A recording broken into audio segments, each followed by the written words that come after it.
Welcome back to my channel guys. आज हाम्रो guest हुनुहुन्छ mister Dino एम्ब्रोसी।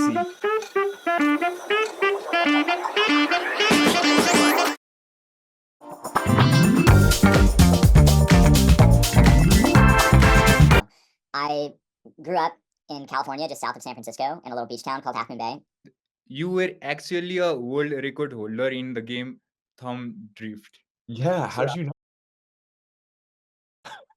How did you know I had the world record in thumb drift? This is why most people that struggle with technology fall into an issue with it.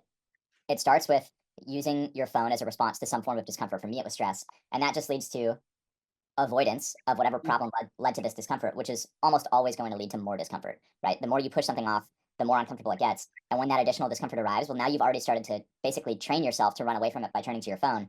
And the more times the cycle repeats, the lower your tolerance for all forms of discomfort becomes. So suddenly it's not just stress that makes you go to social media. It's like boredom, it's anxiousness, it's feeling socially awkward or lonely or any of these things.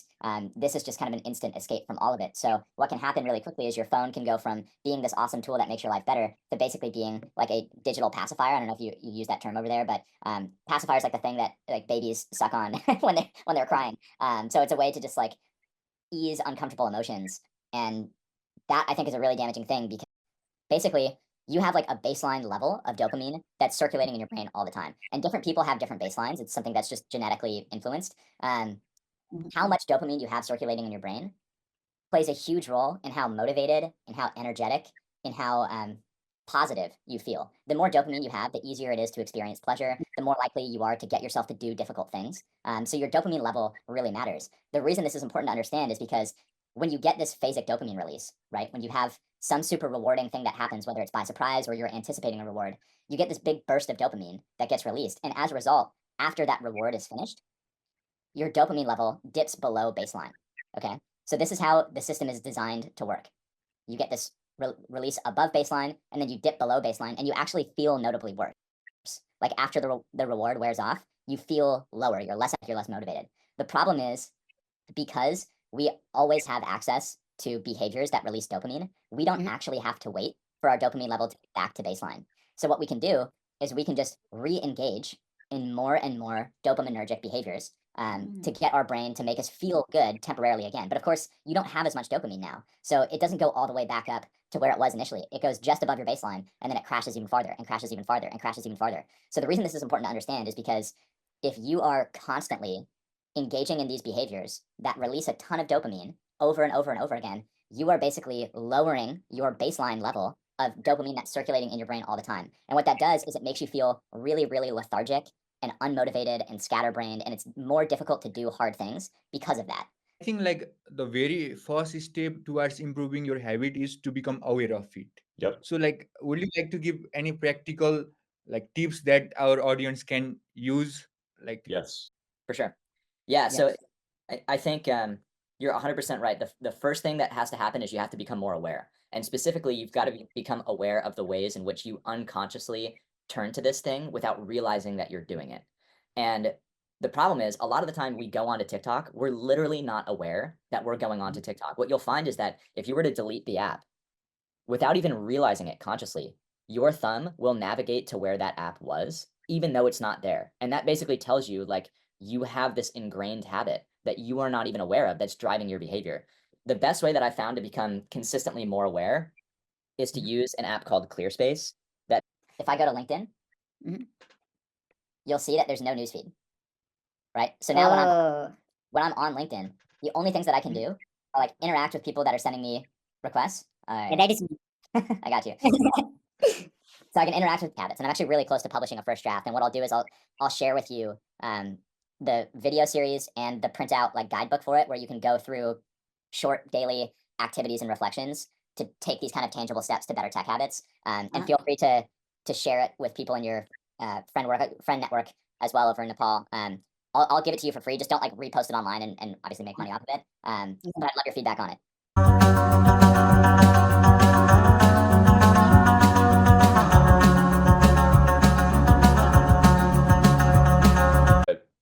It was super nice to meet you, and I'm really excited that you're excited about this, and hope that it helps some other people out in Nepal as well. And maybe I'll make it back out there at some point and meet you in person. Wow, that will be really great. And I really like. Yeah! Hey, come on, baby! Come on! Yes! Come on! Ah! Yes!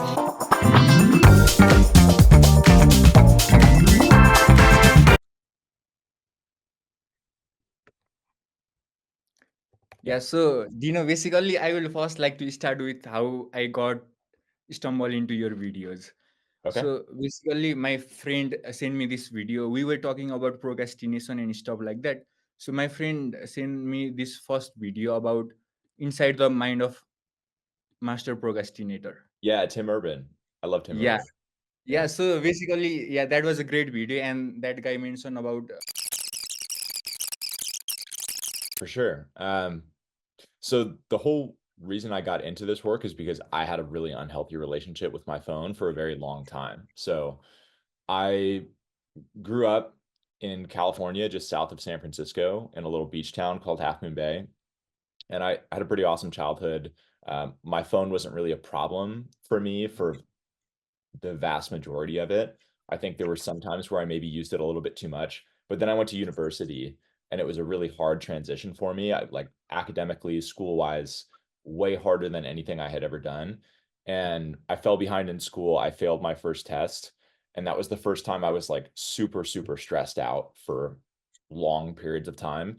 And this was kind of just like the perfect escape from it, sitting in my pocket all the time. So without even realizing it, I kind of started to just chronically turn to my phone to avoid stress, but that just makes everything worse, right? Because whatever discomfort, whatever problem that led to the discomfort you're running away from is still going to exist, and that's only going to bring more discomfort. And the more times you go through this cycle, and I actually have like a little visual to kind of explain this concept, this might be a helpful thing to share. Mhm. So I think this is why most people that struggle with technology fall into an issue with it. It starts with using your phone as a response to some form of discomfort. For me, it was stress. And that just leads to avoidance of whatever Yeah. problem led to this discomfort, which is almost always going to lead to more discomfort, right? The more you push something off, the more uncomfortable it gets. And when that additional discomfort arrives, well, now you've already started to basically train yourself to run away from it by turning to your phone. And the more times this cycle repeats, the lower your tolerance for all forms of discomfort becomes. So suddenly it's not just stress that makes you go to social media, it's like boredom, it's anxiousness, it's feeling socially awkward or lonely or any of these things. This is just kind of an instant escape from all of it. So what can happen really quickly is your phone can go from being this awesome tool that makes your life better to basically being like a digital pacifier. I don't know if you use that term over there, but pacifier is like the thing that like babies suck on when they're crying. So it's a way to just like ease uncomfortable emotions. And that I think is a really damaging thing because if you think about it, like pretty much everything that you like work towards in life, all the like goals that you have are on the other side of some form of discomfort, right? Like Yeah. learning hard skills or concepts, like understanding difficult concepts that requires doing things you don't know how to do, failing at them and trying again, right? And that's not a comfortable process. Same thing goes for athletes, right? Nobody's ever gotten faster without running to the point of discomfort. So I think it applies to like every area of life. And this thing can really like stunt your growth as a result if you're always dependent on it. So yeah, it was a big problem for me for multiple years. And then I was able to mostly sorted out by taking some time off of school. I went and worked at a job in New York City and kind of used that as an opportunity to reset how I was using my devices and also learn about all the positive ways that we can use them as well. So that was a big like turning point in my life. And then when I got back to school for my last year, I taught a whole course on how to build a healthier relationship with your phone. And that kind of launched me into the work that I do now, where I go and talk at schools all around the world about having healthy tech habits and ways to improve your screen time. Wow, that's fantastic. So, like, how long did it took for you to actually remove your bad habit? And like, when did you decide that it is actually important to advocate about these things? Yeah, so I think it's kind of a hard question to answer because in some ways they're not like totally gone. I think it's not like a linear path, if that makes sense. It's not like you snap your fingers and fix it once and then it's just like never an issue again. Um, you can have like big amounts of progress in a short period of time, but then something happens, and because this is such like a negative feedback loop where Mhm. once you start, it just like pulls you in, you know? So I'm still not immune to that happening. Every once in a while, my screen time gets higher than I want it to be.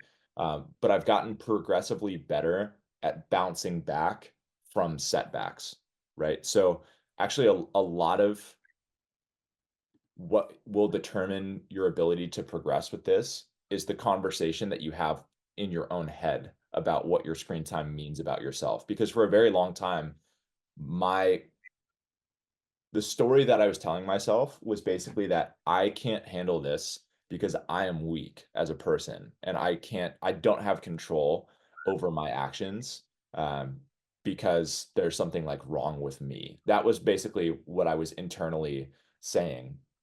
And when you start to identify as that, it really makes it difficult to change it because it's just you have this fundamental belief about yourself that you're not capable of fixing it. And now what I view is like, okay, this thing is designed to be addictive. Almost everybody is struggling with it to a certain extent. And the fact that I've struggled with it isn't a reflection of anything that's wrong with me. Um, I know that it's easy to get pulled into it, and I've seen myself uh, improve my relationship with it before, so I know that I can do it again. And I literally have a log of my screen time over time and how it's improved. So I can see like, okay, there were weeks where I had like 5 hours a day on my phone, and then the next week I got it down to like 2 or 2.5. So like I know that that's something that I can do again, and this isn't like a permanent thing. Um, so it's been a very long journey, is what I'm trying to say. Like I'm still actively figuring stuff out. Um, and the moment that I knew I wanted to share and spread this was, well, I went on a hiking trip. So I think one of the things that this steals from us is like time alone with our thoughts. You know, if we're always like consuming information, we don't have time for our brain to just kind of run. So I had been working on the way that I was using it for almost a year at that point, really taking it seriously, trying to lower my screen time. And it didn't occur to me that that was something that I could help other people do until I went on a long hiking trip and Mhm. spent like 2 days in nature. And for me, that was like the eye-opening thing was, wow, like boredom is like the seed of creativity, you know? So now I try to carve out more time for that because you have your best thoughts when your brain is just kind of like doing whatever. Um, so that's when I realized it. And then I taught that course during my last year of university. And then Mhm. seeing the impact that it had on my students was really like the reinforcement that this is something I need to like dedicate my life to and get out to more people. Oh, that is awesome, dude. And I have seen your post in LinkedIn. You have been really active and like giving a lot of presentation. So that is really cool to see. So, Thank you. and I also heard about this, Dino. I listened. You were actually a world record holder in the game Thumb Drift. Yeah. So How did you how know did you that? manage to do that? How did you know I had the world record in thumb drift? I listened to this video in uh, Front Row's Dad. Oh, that's right. I forgot I talked about that there. How did I manage to do that? That's a good question. I was a competitive skier growing up, so we would Uh-huh. do these really long drives to go to ski competition. So I'd have like 14 hours in the car, and I was just bored, and that would be the way I'd pass the time. And I just got really, really good at the game and set the world record. Yeah. I'm not like super proud of that one, but because I logged a lot of hours on that game. But that's funny that you heard that. Yeah, that was really cool when I heard it. So, do you know, like, can we really quickly discuss about what are the negative impacts this like over consumption of social medias and wasting your time on internet have on our brain? Like, not only just wasting our time, but what effects it have on our brain. Yeah, for sure. So I'd say there's like three things that it impacts on a personal level. It affects how you think, how you feel, and what you believe. Okay, so when I say how you think, the main thing that I'm talking about there is you have to understand, especially before you're 25, but throughout your whole life, your brain is always changing, right? So the more that you do something, the easier it becomes to do that thing, because anytime you do anything, you have neural circuits firing in your brain. And every time those circuits fire, it gets easier for them to fire again. So like repeated actions, repeated thoughts, things like that become easier over time. And it's basically like you're always training yourself to get better at something, right? Whatever you're doing on a daily basis, you're putting in training reps to get better at doing that thing. The reason that's important to think about is, let's say you have 2 hours that you can spend on the internet. One option would be to watch a 2-hour movie. And you think about, what does it mean to watch a 2-hour movie? Well, you're following one storyline for the entire time, right? You're paying attention to the different characters. You're learning about them as people. You're understanding how they interact with each other. You see how they change over time. You have to keep track of a lot of stuff. It actually takes like a certain level of focus to really follow a movie over time. I mean, it's an easy thing to focus on because it's engaging. But at the end of the day, like, you are focused on one thing. Alternatively, you could go to TikTok, and the average TikTok video is about 15 seconds long. So over 2 hours, you would watch about 480 pieces of content. So every 15 seconds, like switching to a new thing, a new thing, a new thing, a new thing, a new thing. It's no wonder that it's been shown, the more time you spend watching this short form algorithmically ranked content, the lower your attention span gets. And it's actually been shown it has impacts to your ability to manage a working memory, like do mental math, right? People who spend a lot of time on smartphones, their mental arithmetic scores decrease over time. So, I mean, it definitely affects your ability to control your attention. And I don't think people really truly appreciate how important that is. I mean, it's something that I still struggle with and I'm trying to get better at. It's not just that having a short attention span is going to be something that makes it harder to read and do well in school. It definitely will make it more difficult to do those things, but also like having a conversation with people.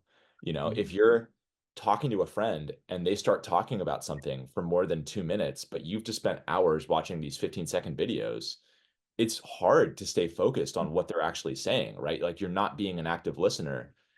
In some ways, like, it actually made me a worse friend when I was chronically on these short pieces of content, because people would tell me things and then I just forget that they told me that because I wasn't actually paying attention because I couldn't control my attention.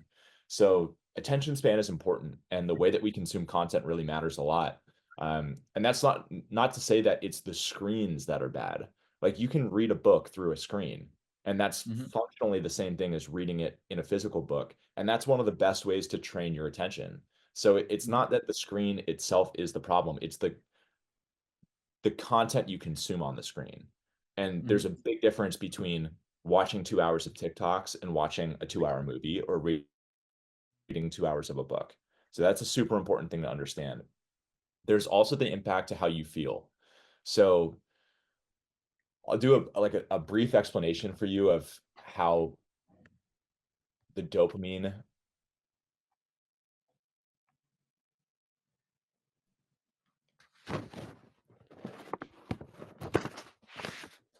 is being very slow right now. Sometimes I think technology knows that I try to get people to use it less, and then it sabotages against me.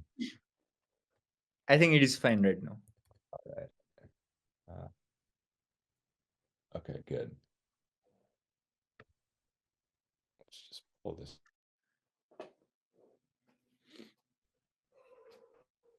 Okay.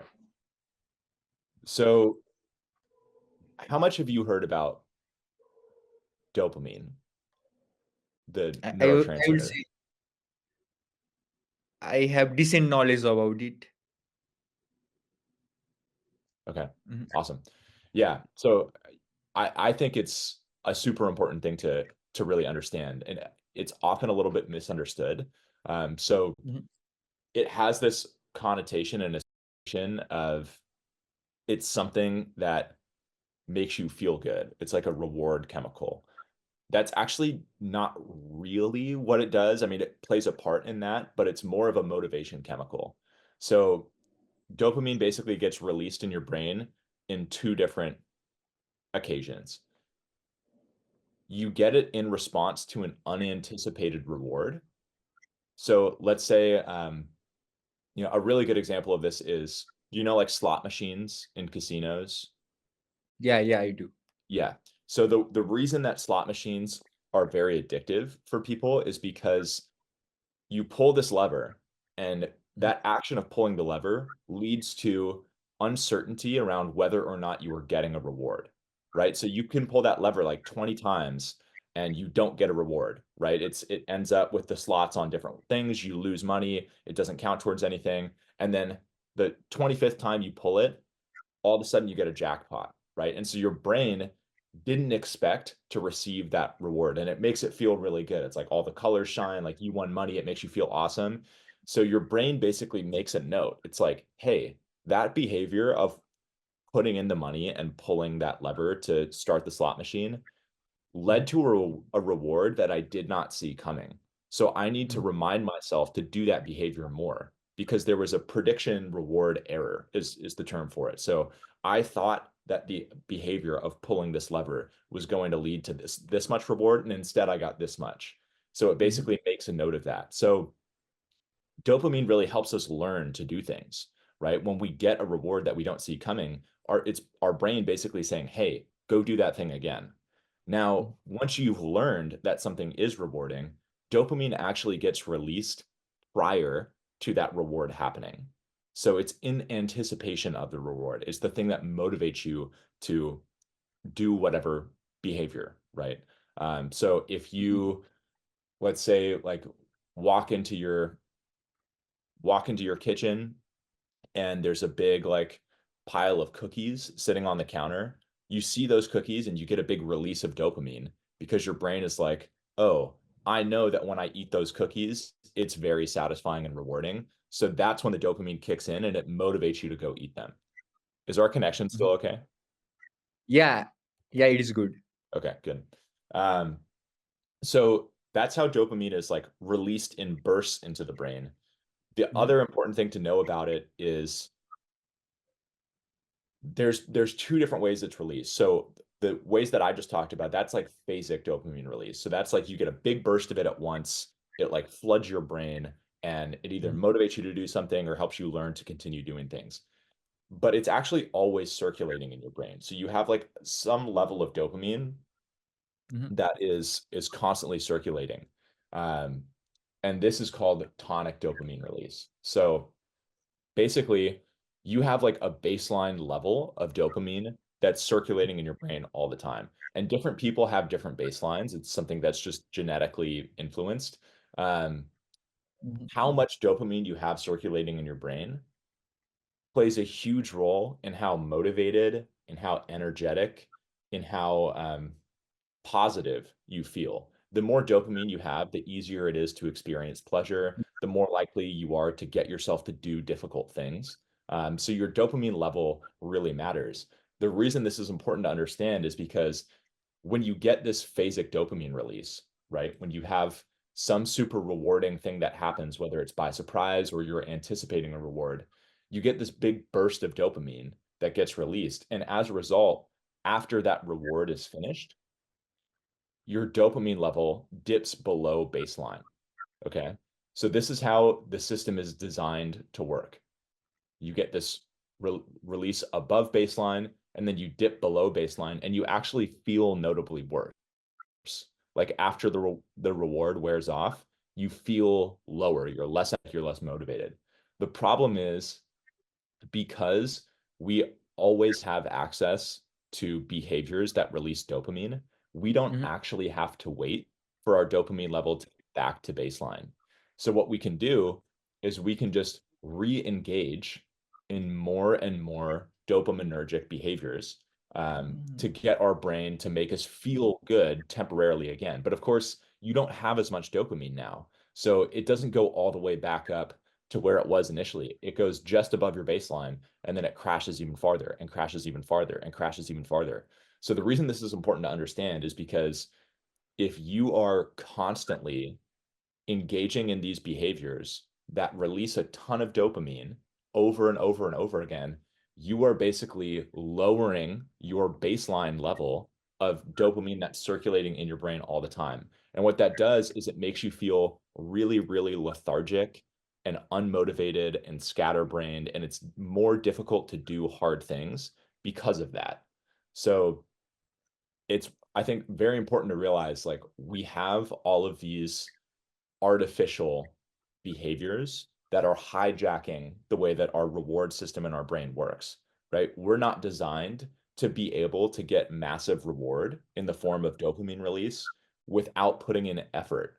It's something that's supposed to align our actions with the things that benefit us over the long term. But now we have all these things that we can do, like eating really sugary foods or consuming this really stimulating media with a super short time scale, or even things like online pornography. Like there's so many things out there that our brain is really, really drawn to, and it artificially releases dopamine without us actually putting in effort. And that can lead you to this dopamine deficit state where you just don't have the motivation to do anything difficult. And you feel really low. And one thing I would encourage you to think about is like when you come out on the other side of a TikTok scrolling session, how do you feel? And for most people, it feels like they've just taken an anti-nap. Like it's the opposite of if you were to actually rest up for that amount of time. Um, so I think that's an important thing to realize is it actually makes you feel worse over time. And then the last thing is obviously the content that you're consuming, it affects your worldview and the things that you believe. And that can be a great thing, but it also can be a bad thing because the things that get rewarded by the algorithm that decides what you see are the things that engage you, that keep you on the platform. And as humans, we're more drawn to things that make us angry or scared or confused or that affirm a certain way that we already view the world. So what we've seen is the more time that people spend consuming content on social media, the more divided and politically polarized the population gets. And we're really struggling with this in America right now. People believe two totally different things about the world. We basically have like the left and the right, and they just cannot see eye to eye because they get into these filter bubbles where they're only seeing content from like one perspective, and it's reinforcing a worldview and it's spreading them farther and farther apart. I also think there's something to be said for you have to realize the stuff you're seeing on social media, it's like 5 to 15-second highlights of everybody on the planet's Yeah. life, right? And when you Yeah. compare those highlights to your life, it's always going to look like your life sucks. But you don't Yeah. see all the things that led to that highlight, right? And nobody's life is as glamorous as it looks on social media. A lot of the people I think that we look at as being really successful and happy are actually miserable. Like that's one of the things I've learned from like listening to biographies of really successful people is like all things considered, even though they've done some amazing things, I would not swap shoes with them. I'd rather have my own life. So I think the more that you consume these other people's like life highlights, the more it kind of impacts your self-esteem to a certain extent as well. So that was a long-winded answer, but there's a lot of ways in which it affects us, right? So in short, how you think, how you feel, what you believe. Those are the three. Wow, that was really informative, especially the dopamine one. Like, I will really quickly try to summarize what I learned from it. I'm glad that resonated. I also think it's important to recognize the opposite can happen too. So it's been shown that if you do something like cold exposure, like getting into really cold water, it actually leads to an elevated level of dopamine for a couple of hours after the fact, where you have more of that kind of tonic release happening. So it leads to you feeling more energetic and motivated. Wow, got it. Okay, definitely some point to. Okay, I can rewatch the video, of course. Yeah. So, and like I think like the very first step towards improving your habit is to become aware of it. Yep. So like, would you like to give any practical like tips that our audience can use? Like, Yes, for sure. Yeah. So yes. I think you're 100% right. The first thing that has to happen is you have to become more aware. And specifically, you've got to become aware of the ways in which you unconsciously turn to this thing without realizing that you're doing it. And the problem is, a lot of the time we go onto TikTok, we're literally not aware that we're going onto TikTok. What you'll find is that if you were to delete the app, without even realizing it consciously, your thumb will navigate to where that app was, even though it's not there. And that basically tells you like you have this ingrained habit that you are not even aware of that's driving your behavior. The best way that I found to become consistently more aware is to use an app called ClearSpace that basically makes it so that you can't immediately get onto a distracting app. So if I try to go onto Instagram right now, I can't immediately open it. It intercepts me.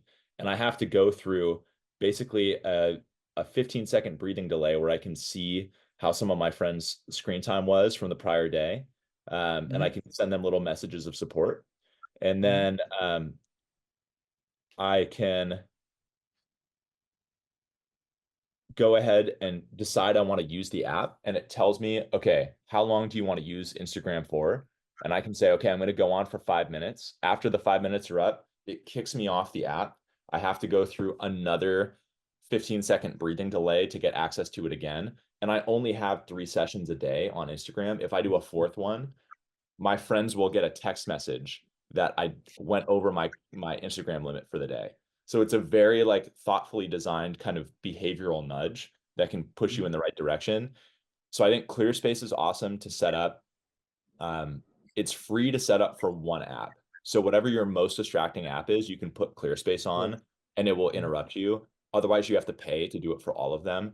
I know that there's another app that has a free version that does something similar for all the apps, and that app is called Screen Zen. So I'll just put in the chat right now. Yeah, that would be Space and Screen Zen.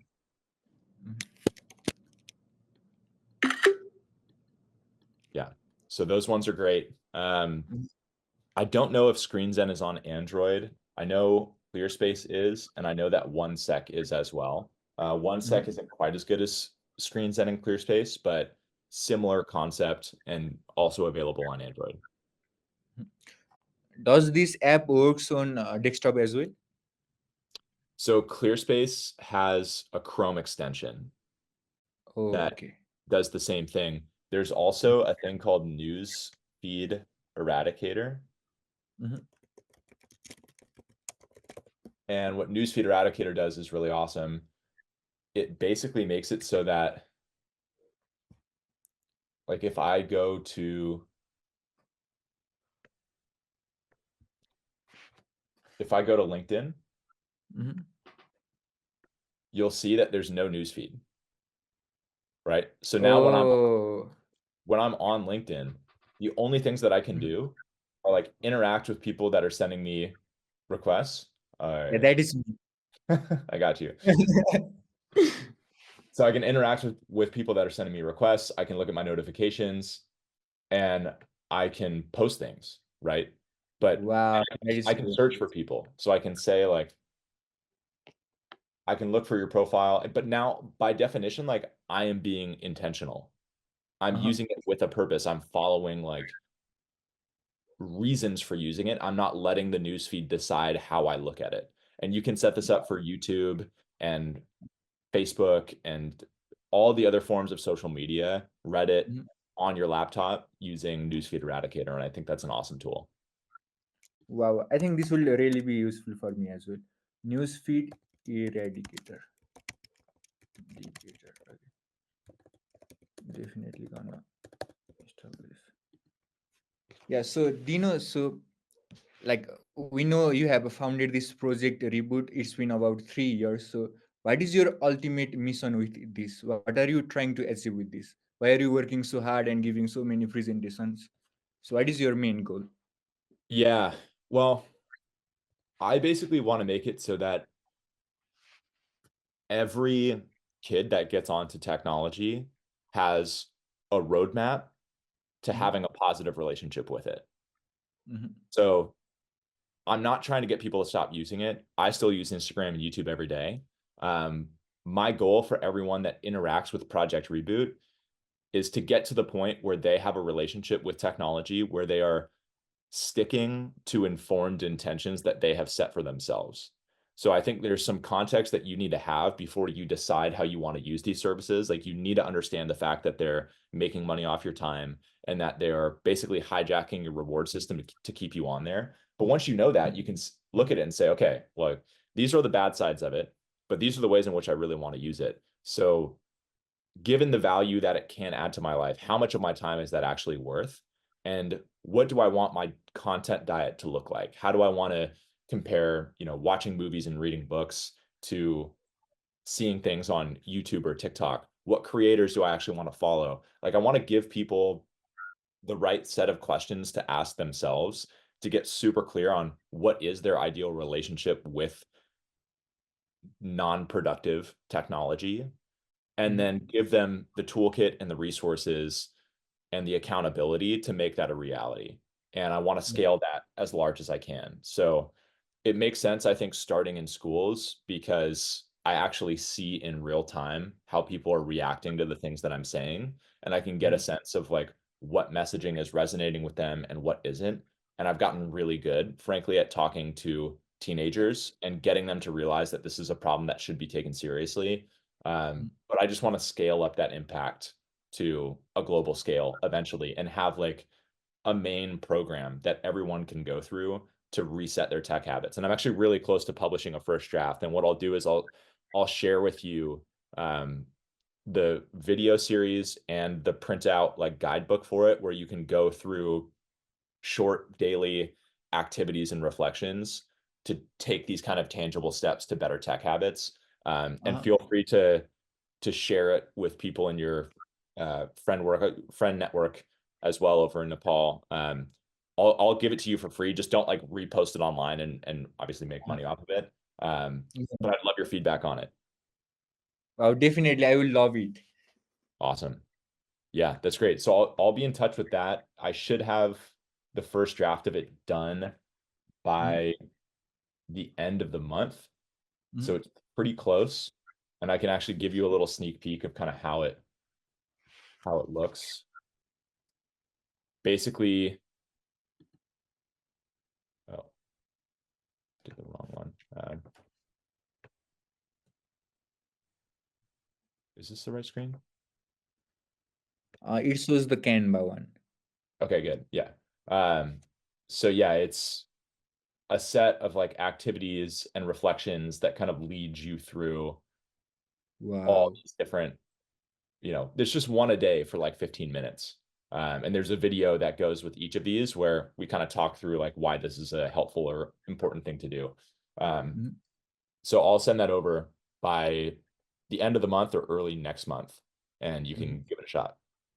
Wow, yeah, that will be like great. And like you told that it is 15 minutes, so I think that will be great, because if it is longer time, then we don't have enough attention span to like go through it, Yeah, exactly. And another thing I like really loved was how you made your like Project Reboot so interactive. I was filling the form, and like I never enjoyed filling a form that much, dude. Like, it was literally like talking with you. You were in my left side of the screen, and I really enjoyed it, dude. That was really awesome. Oh, are you talking about the video ask? Yeah, like where you ask about how do you feel and stuff like that. Yeah, that's right. I actually forgot that was still live. That's cool that you like it though. I haven't seen your response yet. I didn't realize that there was still a button where you could get access to that on the website. Because I put the online course on hold while I'm working with schools for this semester, but I'm going to kick it off again soon. So eventually I'll have a community and stuff that you can join probably early next year. But that's cool. I'm glad that you like the video ask. That's great. Yeah, I fill all the form, but like when I had to choose the date, it wasn't up to date. It was of 2022. Yeah, that's right. Cool, man. Awesome. Well, I have to run right now, but it was super nice to meet you. And I'm really excited that you're excited about this and hope that it helps some other people out in Nepal as well. And maybe I'll make it back out there at some point and meet you in person. Wow, that will be really great. And I